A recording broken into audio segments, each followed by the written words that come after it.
Episode 178. Did you like someone? वो coffee shop city centre के पास ही था।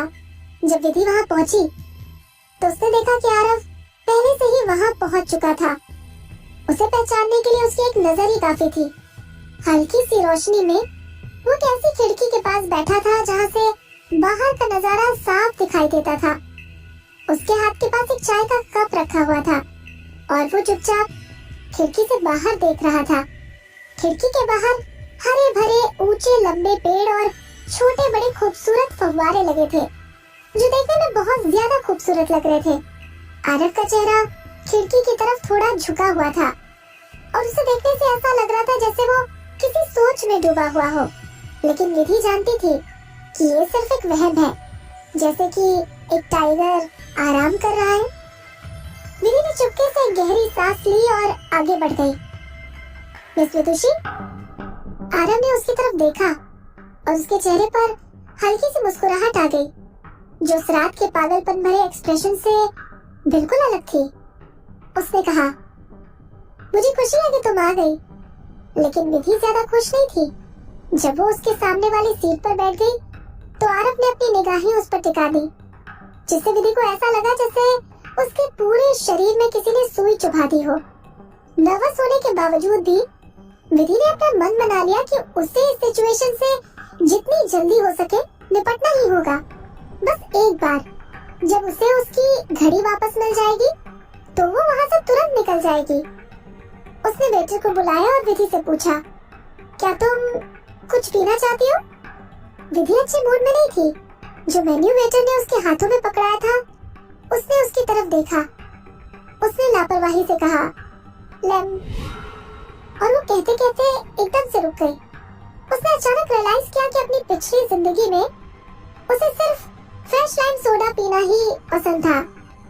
उसे डर था कि आरव उसे नोटिस कर रहा होगा और घबराहट में जल्दी से उसने अपना ऑर्डर बदल दिया। उसने कहा, filter coffee please, thank you. Waiter ने उसका ऑर्डर लिया और जल्दी से फिल्टर कॉफी ले आया। आरव ने उसे देखा और कहा, तुम एक सिंगर हो, तुमको अपनी आवाज और गले का बहुत ध्यान रखना चाहिए। अगर तुम कॉफी पियोगी तो तुम्हारे लिए बेहतर होगा। उन दोनों के बीच बहुत शांति से बातचीत हुई, जैसे कि दो नॉर्मल फ्रेंड्स के बीच कैजुअली बातचीत हो रही हो। आमतौर पर इसी वजह से विधि कॉफी नहीं पीती थी। वैसे भी वो कोई दूसरा स्टिमुलेटिंग ड्रिंक भी ज्यादा नहीं पीती थी। ये एक ऐसी आदत थी जो उसने अपने अतीत में काफी लंबे समय तक आरव के आसपास रहने से डेवलप कर ली थी। पलक झपकते ही वो लंबा समय बीत चुका था और वो पहले जैसी नहीं रही थी। वो अपने ख्यालों से बाहर निकली, अपना सर नीचे किया और फिल्टर कॉफी का एक घूंट लिया। तुरंत एक कड़वा सा स्वाद उसके मुंह में भर गया और उसने रिफ्लेक्सिव रिस्पॉन्स में अपना कप तुरंत नीचे रख दिया। उसने एक लंबी सांस ली और उसका पूरा चेहरा बिगड़ गया था, जैसे कि फिल्टर कॉफी की कड़वाहट उसके दिल में उतर गई हो। क्या तुम्हें इसका स्वाद पसंद नहीं आया? आरव ने तुरंत पूछताछ करनी शुरू कर दी।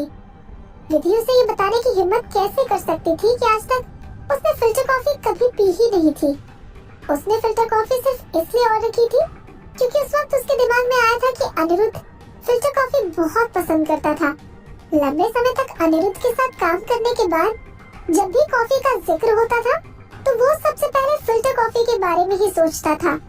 आमतौर पर जब भी अनिरुद्ध फिल्टर कॉफी पीता था तब उसके चेहरे का एक्सप्रेशन कभी नहीं बदलता था। अब जब उसने फिल्टर कॉफी कभी पी ही नहीं थी तो उसे कैसे पता चलेगा कि ये कितनी कड़वी होती होगी?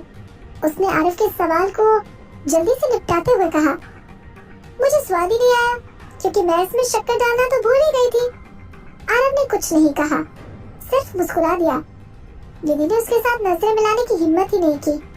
उसने चुपचाप सर नीचे कर लिया और शक्कर के पैकेट को देखने की कोशिश करने लगी। लेकिन इससे पहले कि वो शक्कर का पैकेट उठाकर खोलने की कोशिश करती, आरव ने झपट कर शक्कर का पैकेट उससे छीन लिया।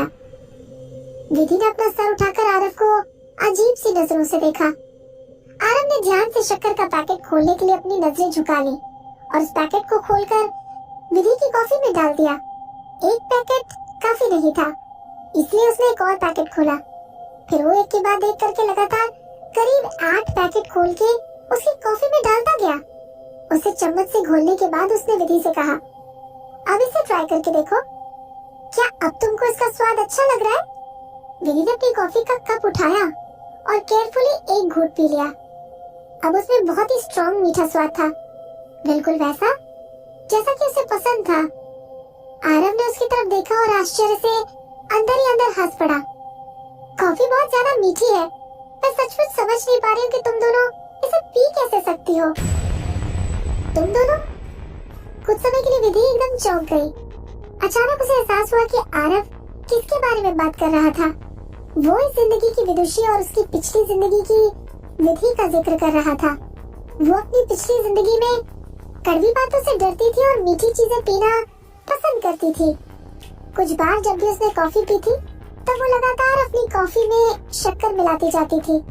उसे याद था कि जब कल रात उसने आरव को देखा था तो उसने जो स्वेटर पहन रखा था उस पर ड्रिंक का जो दाग लगा हुआ था वो उस शक्कर के पैकेट को छीनने और एक कप से टकराने की वजह से लगा था, क्योंकि आरव उसे अपनी मर्जी से कुछ भी खाने या पीने की इजाजत नहीं देता था। अब वो दोनों दो अजनबी की तरह एक साथ बैठे थे। आरव ने उसके किसी भी एक्शन को कंट्रोल करने की कोशिश नहीं की, बल्कि उसके स्वीट टूथ को सेटिस्फाई करने के लिए खुद से उसने एक के बाद एक शक्कर के करीब 8 पैकेट खोलकर उसकी कॉफी में डाल दिए थे। विधि का दिल बहुत दुखी और परेशान था।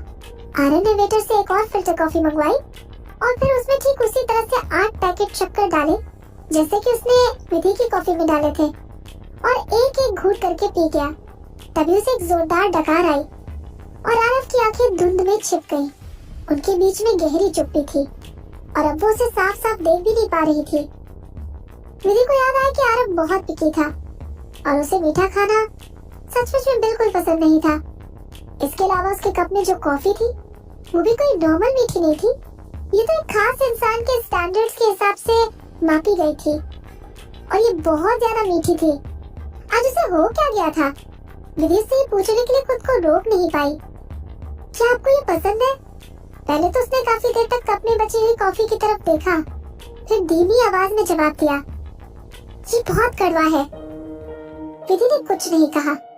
उसे देखकर ऐसा लग रहा था जैसे वो अपने एक्सप्रेशन के पीछे अपने एक्सप्रेस ना किए जा सकने वाले दुख को छिपा रहा था, जिससे उसका दिल भी बहुत दुखी होने लगा था। उसने चुपचाप अपना सर झुका लिया और खुद को दुखी होने से रोकने की कोशिश करने लगी। उसका ध्यान बांटने के लिए विधि ने अपनी कॉफी पी ली।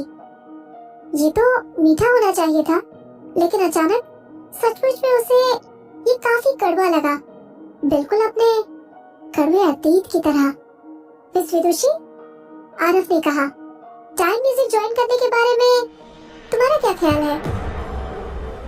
एक जबरदस्त झटके के साथ वो हकीकत में आ गई थी। वो अभी भी टाइम म्यूजिक का बॉस था, जो काफी हाई हेडेड था और उसके पास कई सारे इंटेंशंस थे, जबकि वो सिर्फ एक छोटी सी इनसिग्निफिकेंट आर्टिस्ट थी और उसके पास कोई बैकिंग भी नहीं थी। विधि अब और भी ज्यादा अलर्ट हो गई थी।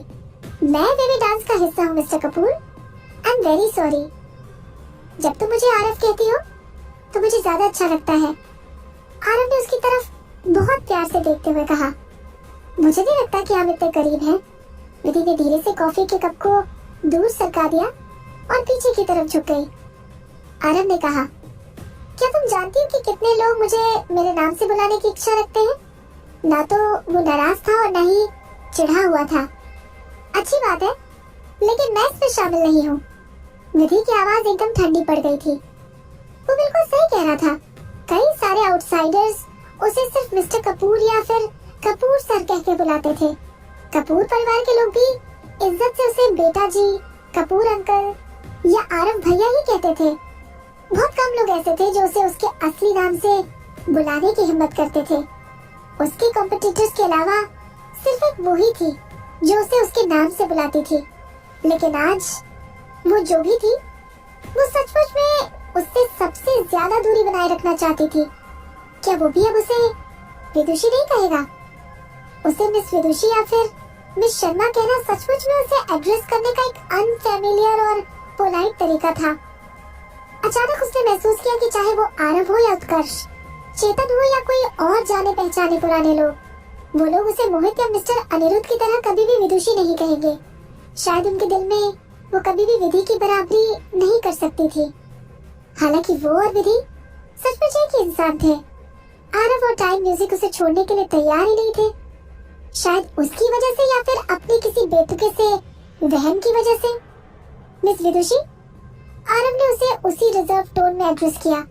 अगर तुम टाइम म्यूजिक ज्वाइन करना चाहती हो तो विविड डांस कोई प्रॉब्लम नहीं है। तुम्हारे ब्रीच ऑफ कॉन्ट्रैक्ट से रिलेटेड सभी पेनाल्टीज को मैं संभाल लूंगा। तुमको सिर्फ हाँ करने की जरूरत है। विधि ने उसे देखते हुए पूछा, क्यों? उसने जवाब दिया, मैं सचमुच में तुम्हें अप्रिशिएट करता हूँ। विधि ने अपना मुंह घुमा लिया और धीरे से कहा, झूठा कहीं का। अगर आरव सचमुच में उसको अप्रिशिएट करता तो वो उसे किडनैप करने के लिए लोगों को हायर क्यों करता और उसके वोकल कॉर्ड्स को इतनी बेदर्दी के साथ नुकसान क्यों पहुंचाता? मिस्टर आरव कपूर, उसने फिर से गुस्सा करना शुरू कर दिया। आप मुझे अप्रिशिएट नहीं करते। आप जो मुझे अप्रिशिएट करने की बातें करते हैं ना, वो सिर्फ और सिर्फ आपके दिल का एक वहम है। जब उसने ऐसा कहा तो उसके बाद वो सचमुच में चाहती थी कि आरव उसकी बात को कॉन्ट्राडिक्ट करे, लेकिन उसने ऐसा कुछ नहीं किया। आरव उठकर एक डार्क ग्रीन कलर के लेदर के सोफे पर बैठ गया और बहुत थॉटफुल एक्सप्रेशंस के साथ उसे चुपचाप देखता रहा। उसे अपनी तरफ इस तरह से देखता देखकर विधि का दिल डूबने लगा। मिस्टर आरव, उसने कहा, आप जिस इंसान को पसंद करते हैं, वो आगे कहना चाहती थी कि वो इंसान वो नहीं थी, लेकिन वो आखिरी के उन 3 शब्दों को कहना बर्दाश्त नहीं कर सकी। वो बहुत अनकंफर्टेबल महसूस कर रही थी और उसे रोना आ रहा था। इस बात का क्या मतलब होना चाहिए था?